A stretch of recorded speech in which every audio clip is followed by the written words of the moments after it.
Thank you, operator. Thank you everyone for joining us today for JinkoSolar's fourth quarter 2025 earnings conference call. The company's results were released earlier today and available on the company's IR website at www.jinkosolar.com, as well as on Newswire services. We have also provided a supplemental presentation for today's earnings call, which can also be found on the IR website. On the call today from JinkoSolar are Mr. Li Xiande, Chairman and CEO of JinkoSolar Holding Company Limited, Mr. Pan Li, CFO of JinkoSolar Holding Company Limited, and Mr. Charlie Cao, CEO of JinkoSolar Company Limited. Mr. Li will discuss JinkoSolar's business operations and company highlights. Since our CMO, Mr. Zheng Miao, is currently on a business trip, I will deliver the remarks on sales and marketing in his behalf. Following that, Mr. Pan Li will walk through the financials. After that, we will open the call for questions. Please note that today's discussion will contain forward-looking statements made under the Safe Harbor provisions of the U.S. Private Securities Litigation Reform Act of 1995. Forward-looking statements involve inherent risks and uncertainties. As such, our future results may be materially different from the views expressed today. Further information regarding this and other risks is included in JinkoSolar's public filings with the Securities and Exchange Commission. JinkoSolar does not assume any obligation to update any forward-looking statements except as required under the applicable law. It's now my pleasure to introduce Mr. Li Xiande, Chairman and CEO of JinkoSolar Holding.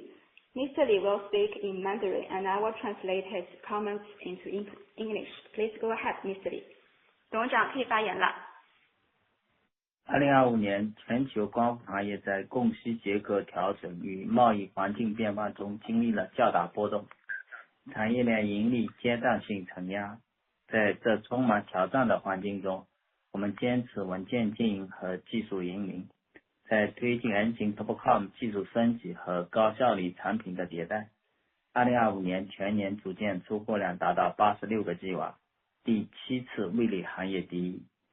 但受组件价格持续低位、高功率的产品出货量占比有待提升、落后产能淘汰等因素影响，全年经营业绩仍间断性承压，同比有盈利转为亏损。4季度由于硅料、白磷等原材料价格上涨以及汇率波动的影响，毛利率环比下降，净亏损环比扩大。但值得欣喜的是，我们持续推进从产品供应商到综合能源解决方案提供商的转型，储能产品的出货量规模同比显著提升，达到 5.2 个 GW 时，其中有 1.0个 GW 时确认收入。我们有信心在高价值市场持续渗透，将推动2020年储能系统出货量实现翻倍的增长，成为推动整体盈利改善的重要引擎。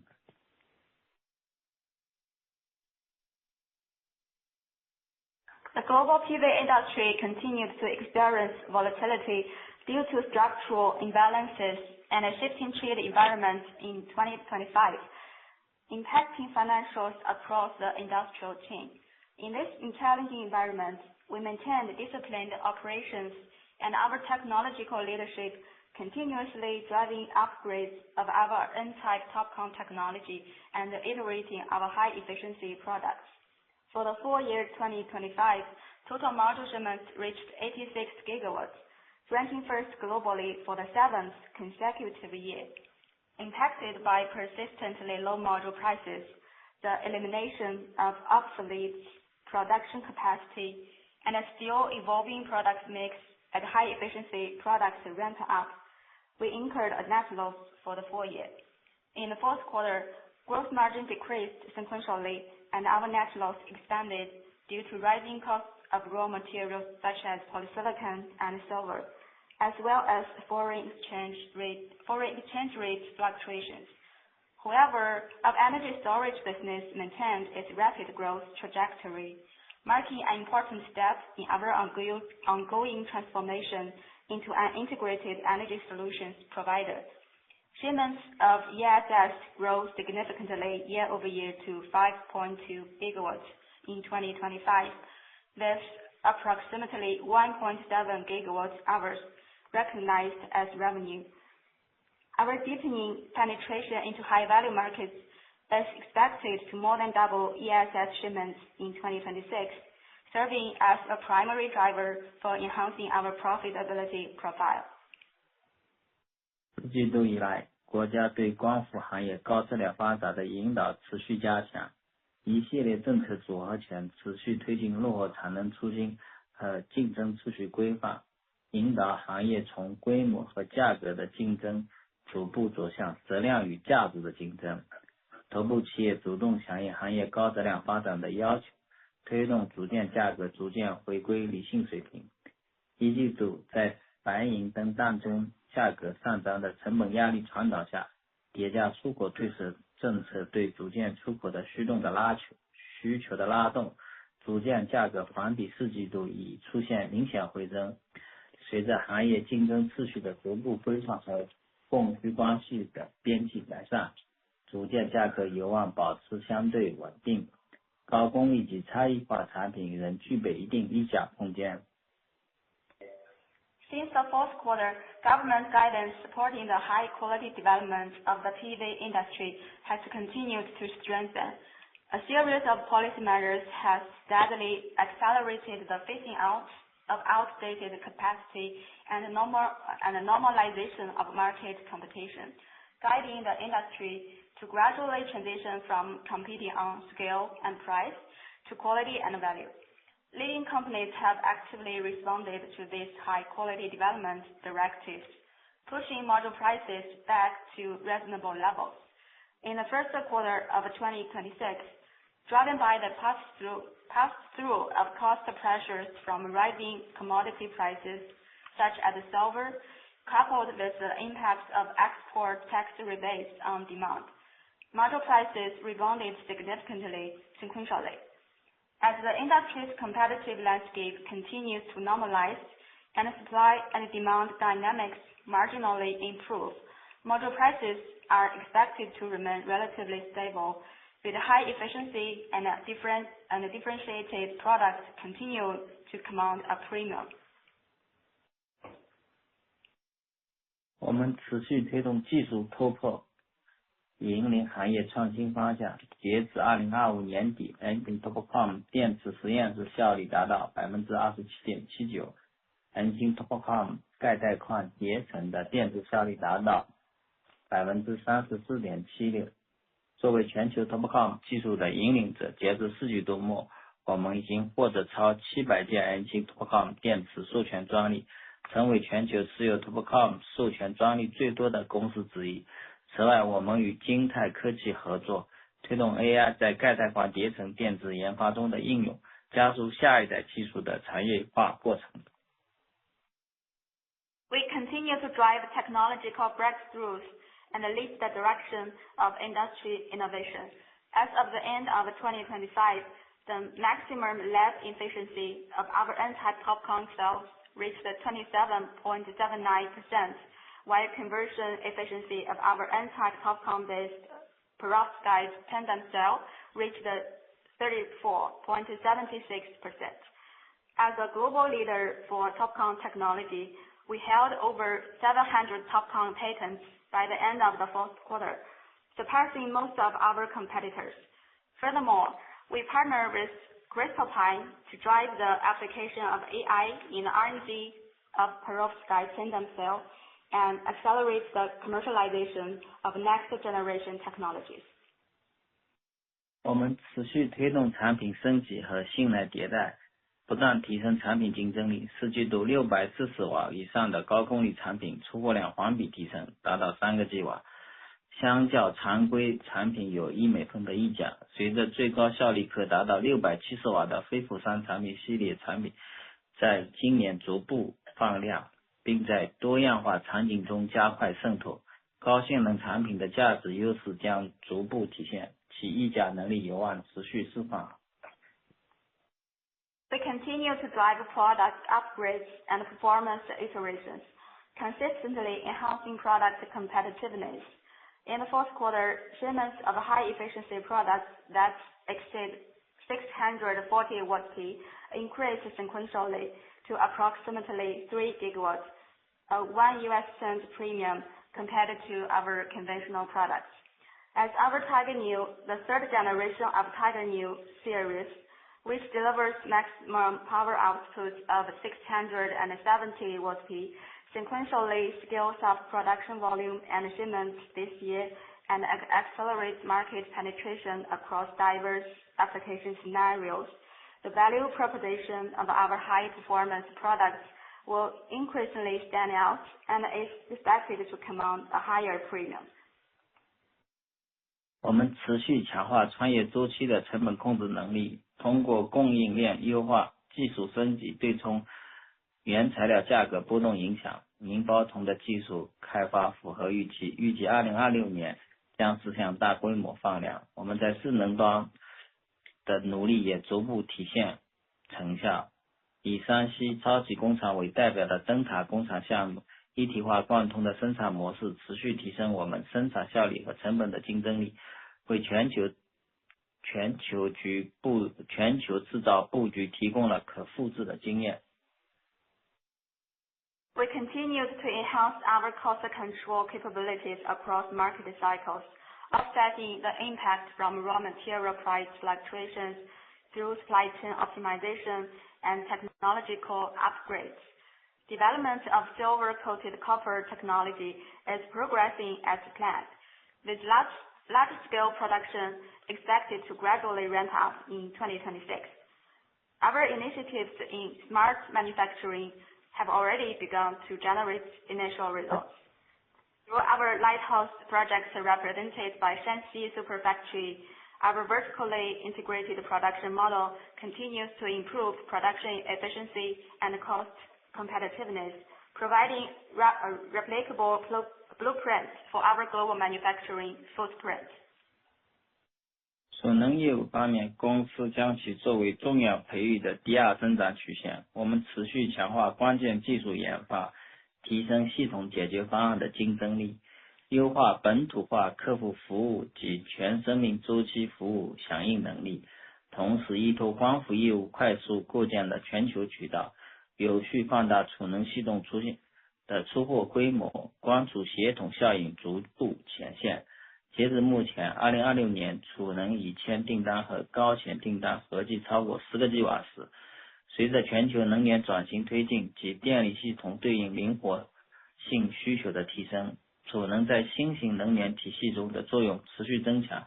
展望2026年，我们将持续聚焦高价值市场的布局，探索包括零碳园区、数据中心在内的应用市场。We view our energy storage business as a strategically vital second growth engine. We continue to strengthen our R&D for our core technologies, enhance our system solution capabilities, and improve localized customer service and lifecycle support. Leveraging our global PV distribution channels, we are steadily scaling ESS shipments, and greater synergies between our solar and storage solutions are increasingly materializing. Currently, our signed and high potential ESS orders exceeded 10 gigawatt-hour in total. As the global energy transition advances and the demand for grid flexibility increases, the role of energy storage within renewable energy system continues to strengthen. Looking ahead to 2026, we will continue to deepen penetration into high-value markets and explore application scenarios, including zero-carbon industrial parks and data centers. 我们持续优化全球制造和供应链布局，提升对不同市场政策与客户需求的适应能力。美国2吉瓦时型组件产能保持在较高利用率，本土化制造和服务能力持续增强。我们也在积极探索在重要市场的长期参与模式，以更好满足客户对高效产品和解决方案的需求。We continue to optimize our global manufacturing and supply chain footprint, enhancing our ability to adapt to diverse market policies and customer needs. Our 2 gigawatt N-type module facility in the U.S. maintained high utilization rates. As we continue to strengthen local manufacturing and service capabilities, We are also actively developing new models for long-term engagement in key markets to better address customer demands for high-efficiency products and solutions. 2025年是“十四五”规划的收官之年，风光累计专机首次超越火电，成为第一大电源。与此同时，光伏发电全面进入市场化阶段，行业的发展逻辑正由规模化扩张转向更加注重运营能力和综合价值的提升，对企业的技术和产品竞争力提出了更高要求。近期全球能源市场波动进一步凸显能源安全的重要性，也在持续强化可再生能源的长期价值。展望中长期，随着新型电力系统建设推进，数据中心等新型复合快速发展，光伏加储能的应用场景持续拓展，绿色电力的价值在不断提升，行业竞争将从以成本规模为导向，逐渐转向以技术创新、产品竞争力和光储系统解决方案的能力为核心的竞争。2025 marks the final year of the 14th five-year plan, during which cumulative installed capacity of wind and solar power surpassed the coal-fired power for the first time, becoming the largest source of electricity generation. At the same time, solar power generation has fully entered a market-driven phase. The industry's development framework is shifting from scaled expansion towards greater emphasis on operational capabilities and comprehensive value creation, which raises the competitive bar for technology and products.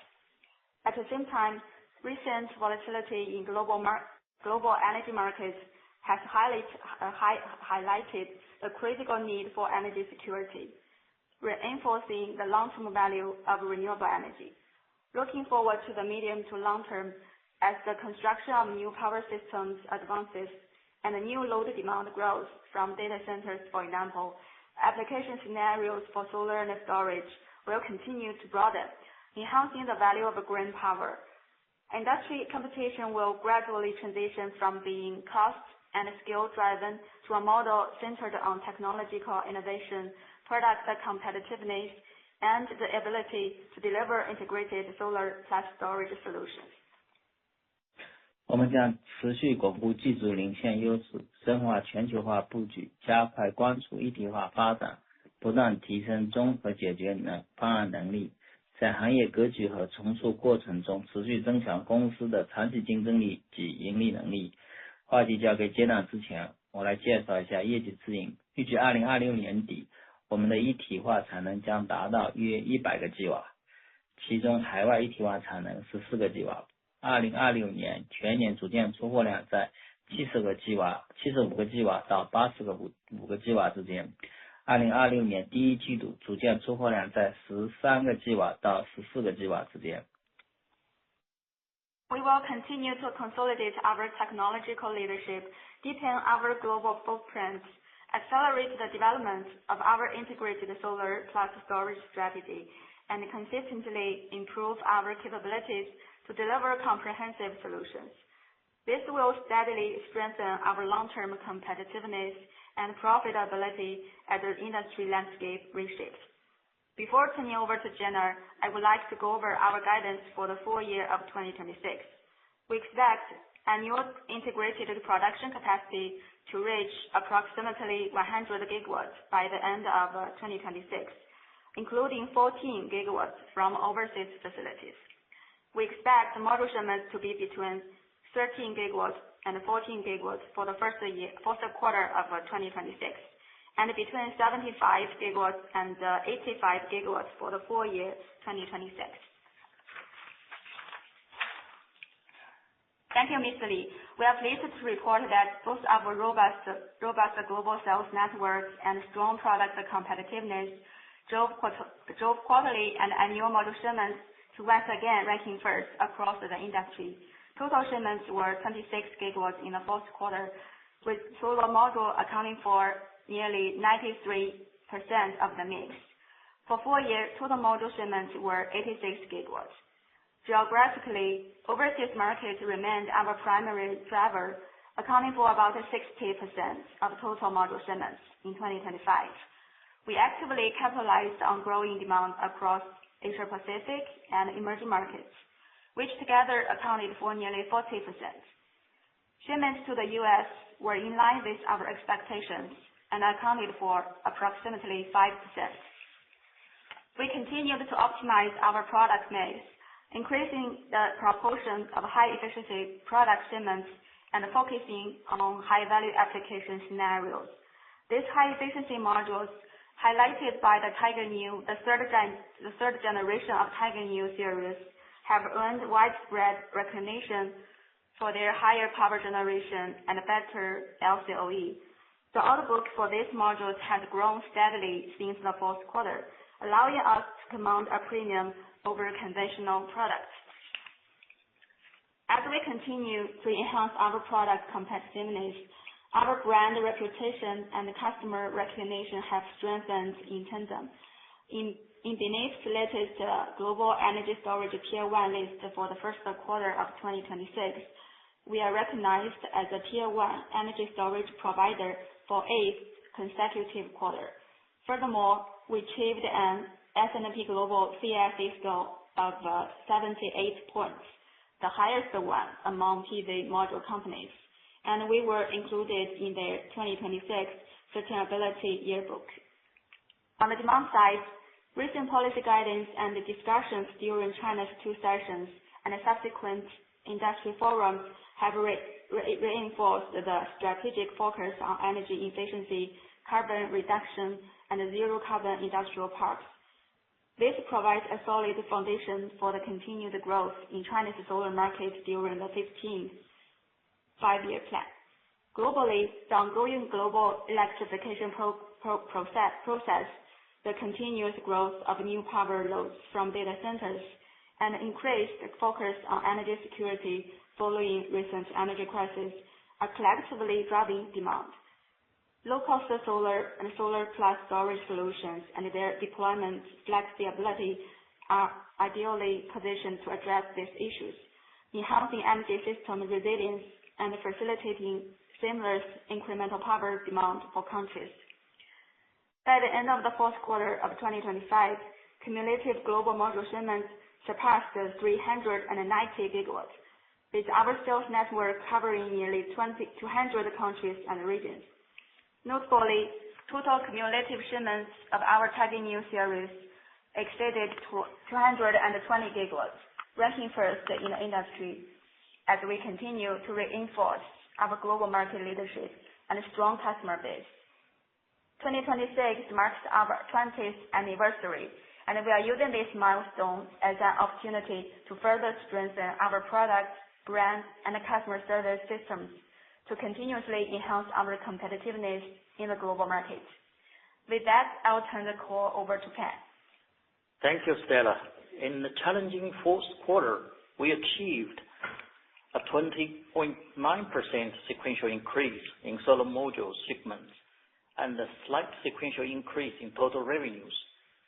Our operating efficiency improved significantly from last quarter.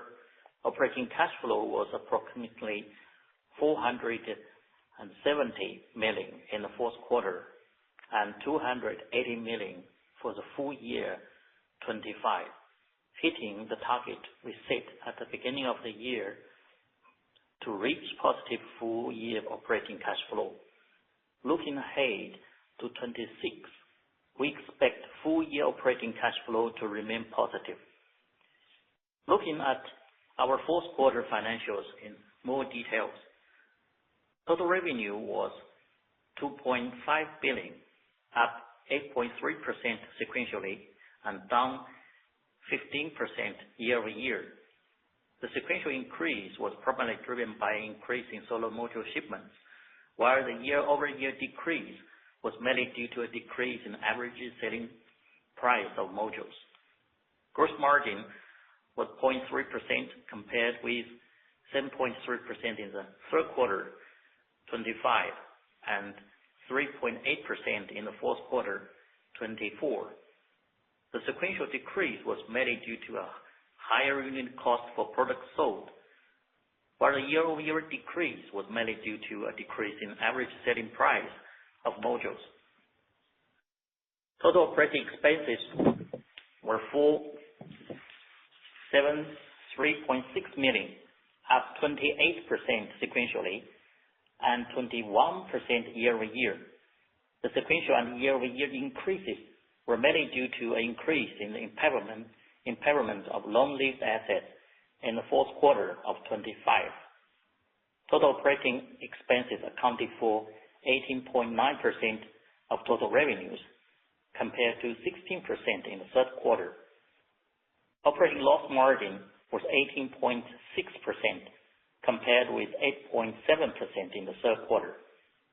Now let me briefly review our 25 full-year financial results. Total module shipments were 86 gigawatts, down 7.3% year-over-year. Total revenues were about $9.4 billion, down 29% year-over-year. The decrease was mainly attributed to the decrease in the average selling price of solar modules. For the full year, gross profit was $201 million, a decrease of 86% year-over-year. Gross margin was 2.2% compared to 10.9% in 24, primarily due to a decrease in average selling price of modules.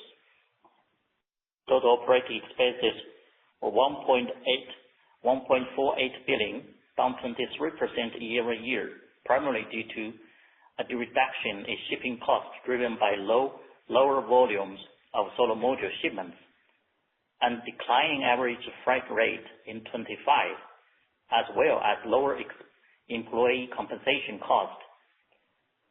Operating loss margin for full year of 25 was 13.6%, compared with 3.6% for the full year of 24. Excluding the impact of the changes in fair value of convertible notes issued by JinkoSolar in 23, changes in the fair value of the long-term investments, share-based compensation expenses, the net loss resulting from a fire incident at one of our production facilities in Shanxi province in 2024, and the impairment of the long-lived assets. Adjusted net loss attribute to JinkoSolar Holdings' ordinary shareholders were about $448 million in 2025. Moving to the balance sheet, at the end of the fourth quarter, our cash and cash equivalents were $3.3 billion, compared even at the end of the third quarter of 25 and $3.8 billion at the end of the fourth quarter of 24. AR turnover days were 94 days compared with 105 days in the third quarter. Inventory turnover days was 75 days compared to 90 days in the third quarter. As these metrics show, operating efficiency is steadily improving. At the end of the fourth quarter, total debt was about $6.7 billion compared to $5.56 billion at the end of the fourth quarter of 24. Net debt was $3.44 billion compared to $1.76 billion at the end of the fourth quarter of 24. This concludes our prepared remarks. We're now happy to take your questions. Operator, please proceed. Thank you. If you would like to ask a question, please press star 1 on your telephone and wait for your name to be announced. If you would like to cancel your request, please press star 2. If you are on a speakerphone, please pick up the handset to ask your question. Your first question today comes from Philip Shen from Roth Capital Partners. Please go ahead. Hi, everyone. Thank you for taking my questions. Wanted to get your outlook and assumption for pricing for Q1 and Q2. I think in your prepared remarks, you said you expect the global ASP to be stable, but Are you assuming 10 cents a watt in Q1 and Q2? And then can you also talk about your gross margin cadence as we get through the year? Do you think Q1 is a low, is it lower than Q4, and can it go higher from here? Thanks.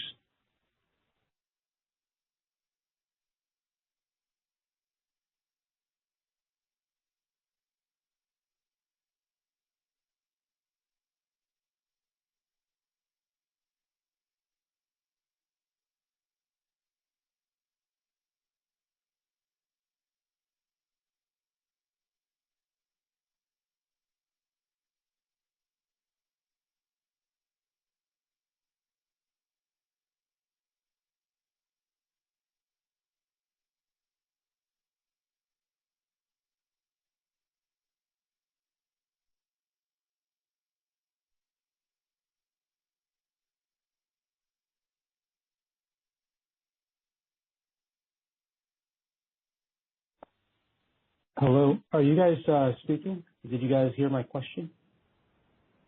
Oh, sorry. Philip, this is Charlie. I'm using my phone. Can you hear me? Okay. Hey, Charlie. Yeah, I can hear you now. We didn't. Okay.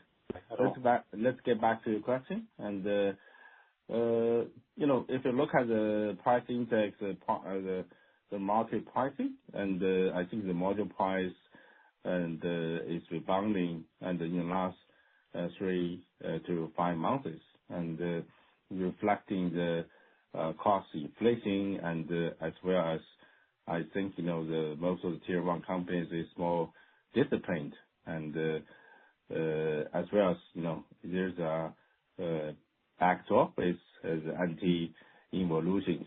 And if talk to specifically Q1 and Q2, the ASP, we expect quarter by quarter the ASP will improve and gradually, and it's a combination of the price inflation as well as we are marketing the next generation Tiger 3 high inflation products, and that is I think we get a lot of attention from our customers, and there is a price premium. So it's a combination. I think the market price is up, and players are more disciplined, and we have more mix on the high inflation products. Great. And so we can see the pricing improve. So can you quantify it at all? So Q1, do we see 11 cents? Q2, do we see 12? And then can you also speak to Q1 and Q2? Thanks, Charlie.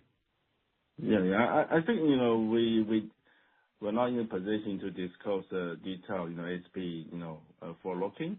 But if you look at the market price, I think you're right. It's kind of the price level depending on different products and different regions. It's roughly in the range of I think 11.5 or maybe to 14, depending on different markets, different products in different regions. Okay, and then the gross. Thank you.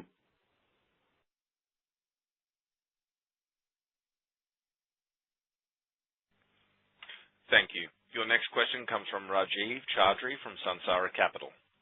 Please go ahead. Good morning. I just have a few questions. The first one is on the gross margin impact of the 3 factors you mentioned in Q4, the foreign exchange, the US dollar rate, cost of silver, and the cost of polysilicon. Can you break down for us the amount, the significance of each of these factors, and just give us a sort of if these factors had not shifted from Q3, what the gross margin could have been in Q4, so we understand what the impact was?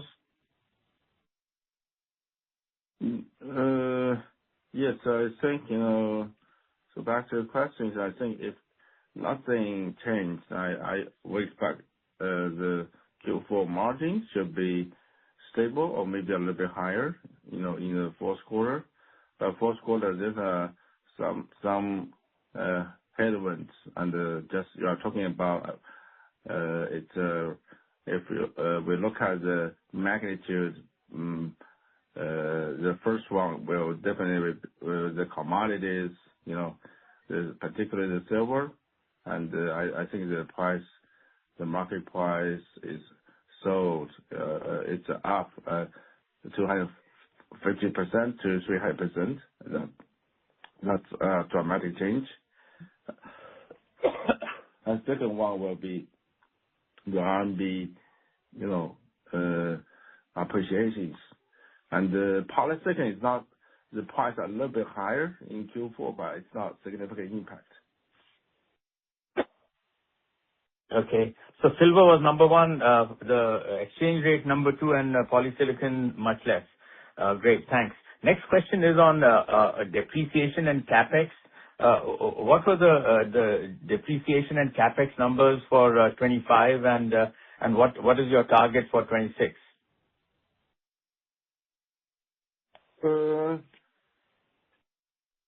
The depreciation per year in 2025, it's roughly $1 billion and per year. Okay. So, and the capex in 2025, I think roughly it's the same number. It's $1 billion. It's a totally different number. Okay, it's a coincidence. And definitely 2026, we will further cut the capex is roughly, I think roughly 5 billion RMB and roughly $700 million. And we make the investment on the capex, particularly the last year. It's the purpose is upgrade the roughly 40 gigawatts capacities to the next generation technology. We call it Year 3, but we don't have any additional investment plan in 2026. But 2026 the payment is the outstanding, the payable to the suppliers. I see. Thank you. Okay. And the other question is on market share and size of market. Can you give us an idea what you think the market size was in 2025? And obviously that will allow me to calculate your market share. But related to that is a question of your guidance and the market share that you expect to get in 2026.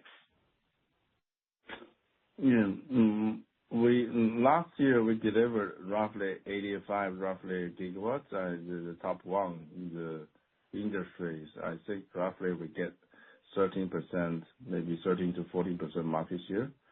And we expect 2026 the global demand a little bit flat or maybe down a little bit, small percentage. Given last year China reached to the world high peak over 300 gigawatts, and but overseas market continue to grow in 2026, and it's a kind of the short term, the market size, the total market size a little bit down in 2026 because of China's specific situations. But for the next year and long term, we are very optimistic. If you look at the conflict in Middle East, I think more and more countries, including China, have more determinations to push more renewable energy, and the energy independence and securities will become more first priorities, and for a lot of governments.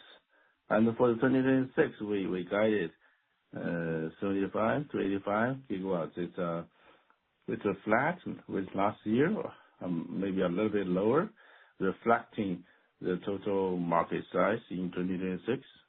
I'm talking about the 2026, the total market could be a little bit lower compared to last year. And basically, I think market share will be relatively stable, but the key operational target will be significantly improve our financial performance and maintain our healthy operational cash flows. And we will more focus on the high value customers and both from the utility segment and DG segment as well. I see. So would you expect in this scenario that your the share of international will be even higher than last year in your sales? I think so because we are trying to lower our exposure in China, and definitely China last year take around 40% of our shipments in 2025 for Jinko, and I expect 2026 China the percentage will be lowered to 30%, maybe a little bit lower, and we get more market share from overseas markets, particularly the markets with more disciplined, and the customer like to pay for the branding, the qualities, and the high inflation products.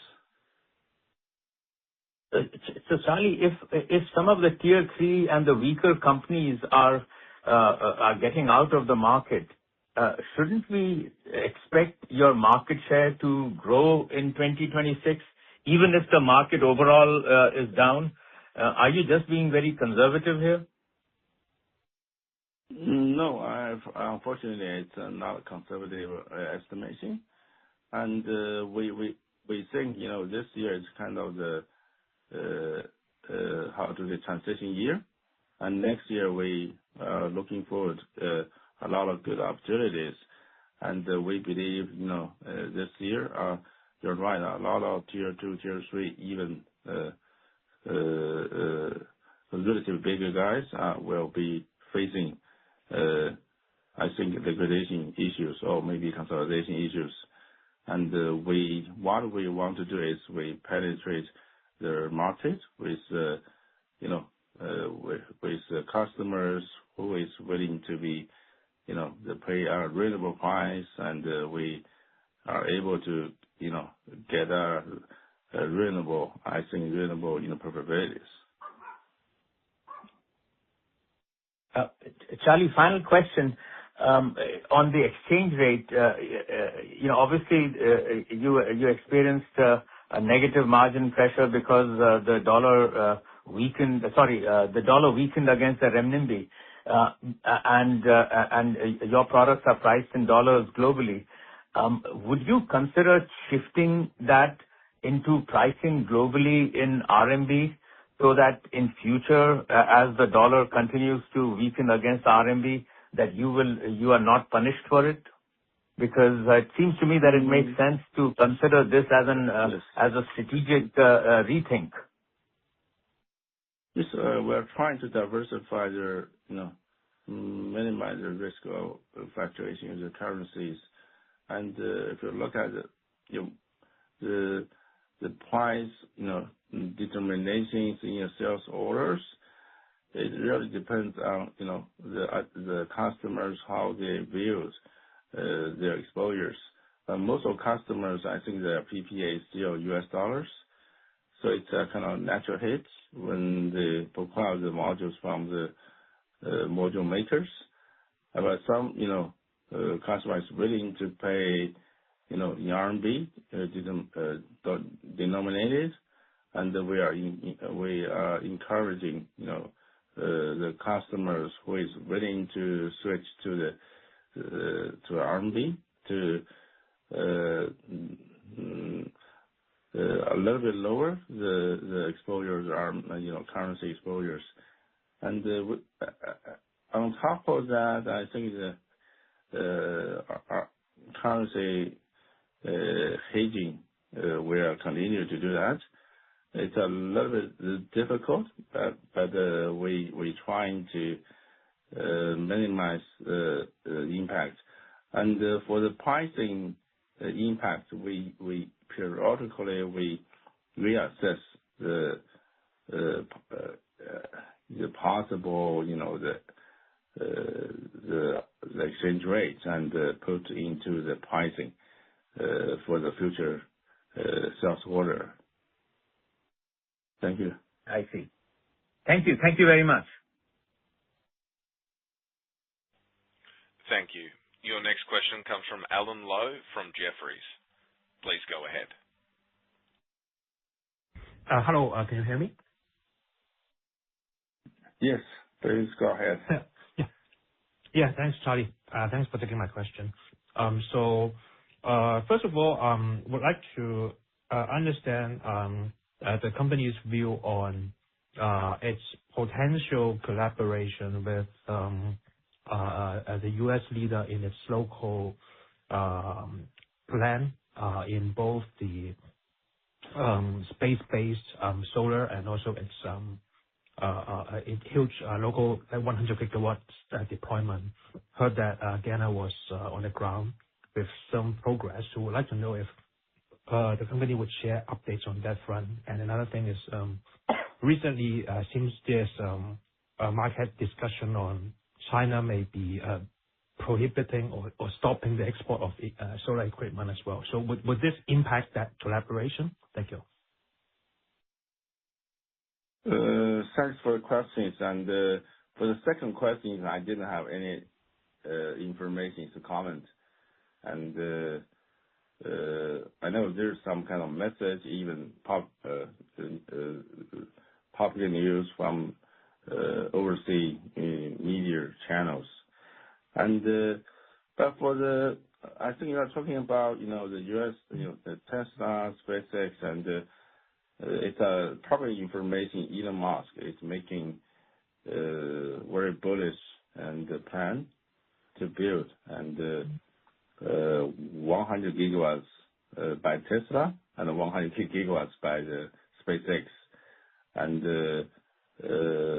I think it's why they have such bullish plan. I think particularly from Tesla perspective, I think the popular news show, because the AI, it is there's a lot of demands for electricity, renewable energies, and the U.S. is lack of the electricity, and the renewable energy will be the final solutions. And I think we Tesla, I think they have visited a lot of equipment suppliers and manufacturing, including JinkoSolar. They have decided their technology could be TOPCon, and but we don't have any further information to disclose. But again, and Jinko is a pioneer and the innovators for the TOPCon technology, and we have, I think, the most powerful capabilities to build integrated capacities, digitalizations, and have a very strong, powerful patents as well in the globe.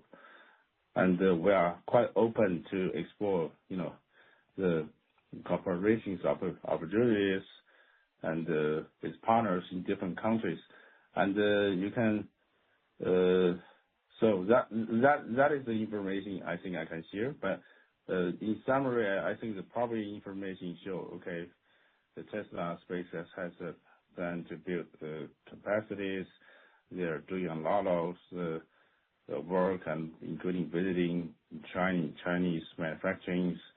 And but we, from Jinko perspective, we didn't have any further information to disclose. And but we are open, for the business opportunities, if any. Thank you. Thank you. Good luck for the potential chance or collaboration. To follow up, is there any what's your view on the TOPCon patent lawsuit raised by First Solar? Are you seeing this is impacting your shipment in the U.S. or it's not really affecting shipment for now? Yeah. We don't expect any, disruptions or impact in our business and ongoing business in the United States.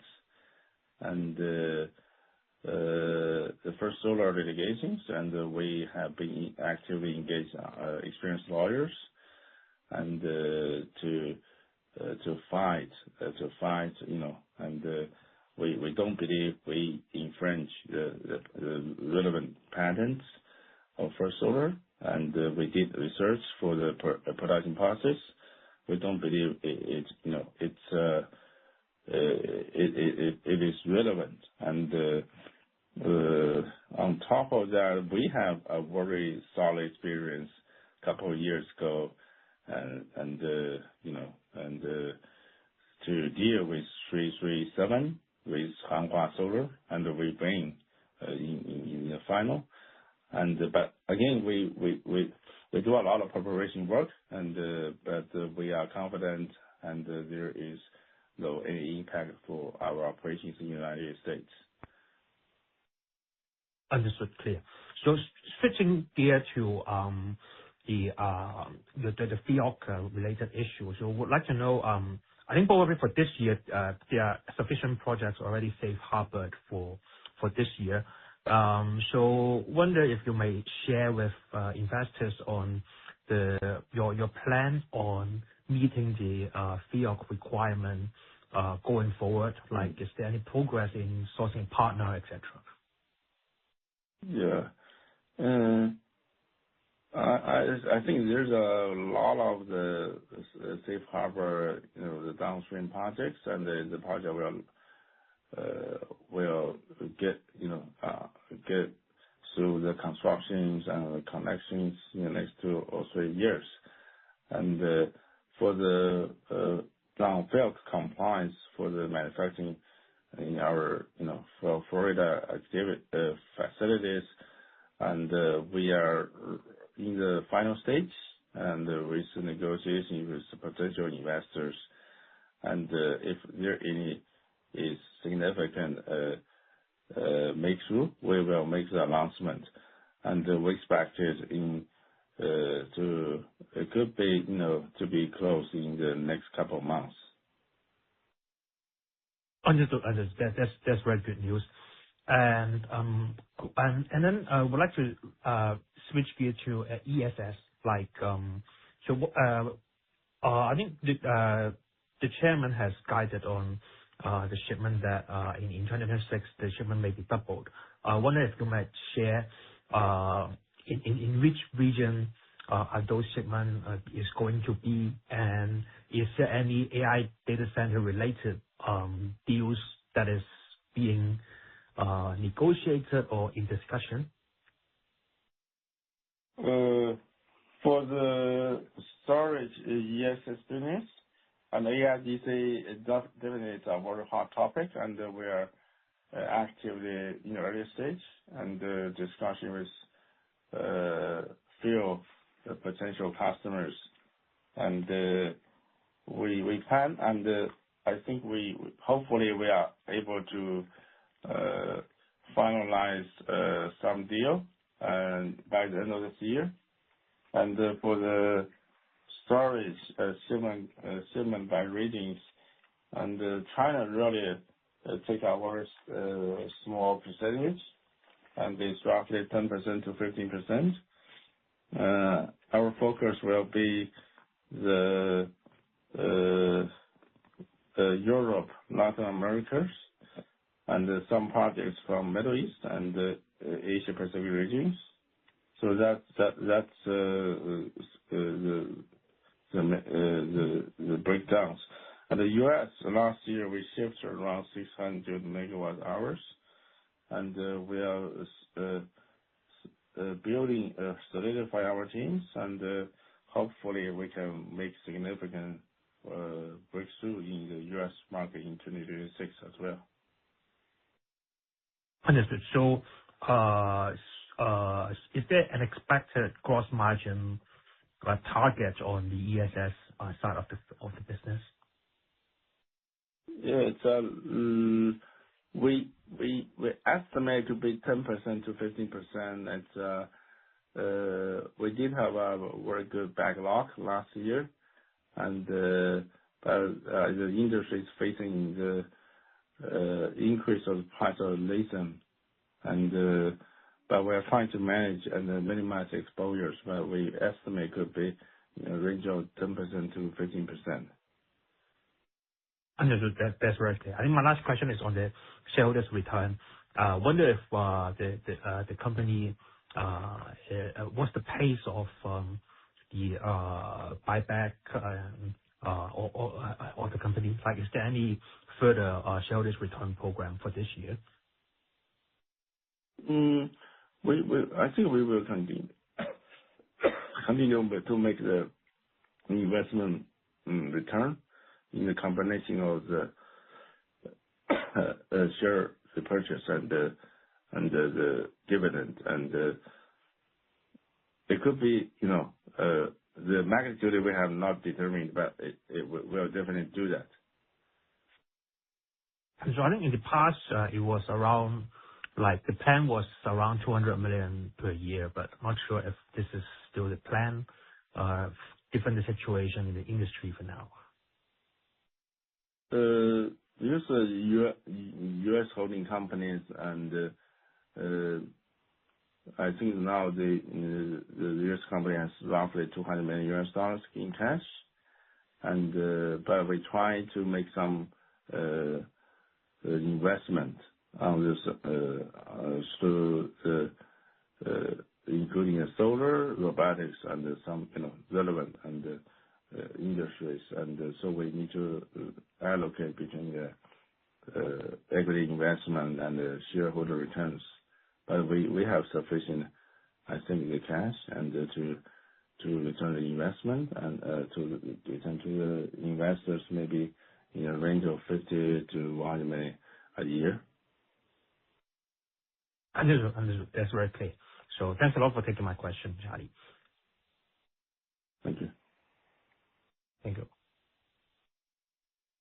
Thank you. Your next question is a follow-up from Philip Shen from Roth Capital Partners. Please go ahead. Hey, thanks for letting me jump back in here. Hey, I wanted to ask about the perovskite outlook. You guys have highlighted your efficiencies there in the laboratory, and was interested in getting your perspective on when perovskite could be commercialized in your capacity footprint. Are we looking at maybe 2 to 5 years, or do you think it's beyond 5 years? Thanks. We did make some through in the laboratory for the perovskite technology, and it's reaching roughly 34 to 35%. But talking to commercial mass productions, we think still have a lot of R&D work to do. It could be in the next maybe 3 to 5 years, and but it's not definitely not in the near term. Yeah. Okay. Thanks, Charlie. And then in terms of your shipments to the U.S. market, I think you had in your deck 5% of your shipments went to the U.S. What is your expectation for shipments to the U.S. market in 2026? Thanks. It's 5% to 10%, and it's a little bit challenge because of the shortage of the solar cell in supplies, and but we are trying to reach to the at least the middle point. The midpoint of the 5 to 10%? Is that what you mean? Yeah. Yes. Midpoint. Yes. Got it. Okay. Can you talk about the source of your non-FEOC cells? Are you sourcing them from the Middle East or, where are they coming from? Thanks. Yes, in general, there are several different players and manufacturing, I think, in Africa, in different continents, and I think we are able to secure some of the productions from the suppliers. Okay, thanks. And then in terms of the war, just wanted to see if there are any impacts to the business at all. And then, you have your large manufacturing facility you're building in Saudi Arabia. So wanted to, see if Okay. you have any thoughts on that. Thanks. Thank you. Thanks for the question. And the Saudi joint ventures, we didn't make any, I think, the big ones, and it's still in the early preparations and waiting for the implementations of the policies, local policies. So we didn't make any investment and significant investment in the joint ventures. And the Middle East conflict, it has several impacts, but I don't believe it's a long term. And firstly, it will have impact on our shipment to the Middle East, and we take a sizable market share in the Middle East, and given the logistic challenge, and we need to re-plan, we work with our customers, we schedule the shipment plans, and there is a significant push for the oil price, and it's a kind of the fundamental cost for a lot of materials, particularly the chemicals, and as well as the logistic cost. So there's some kind of push for the cost from shipment costs, EVA, but we are trying to manage it in a reasonable level. But I don't believe it's a long term, but short term there's some kind of impact. But we can get it through. Right. So, Charlie, how much do you plan? Like, what's the plan for shipments to the Middle East before the war? 2020. What percentage of your 26 shipments were you thinking? You mean by year? A year, right? Yeah, for the full year, like pre-war, were you thinking 20%? Yes. Thank you. Yes. I think it's roughly 20%. But okay. It's not and then impacting. It's not impacting all the countries, but impacts some countries, right, in the short term. Right. So in the short term, maybe it's half of that is maybe challenged by the war. Yeah. Okay. Thank you very much. I'll pass it on. Thank you.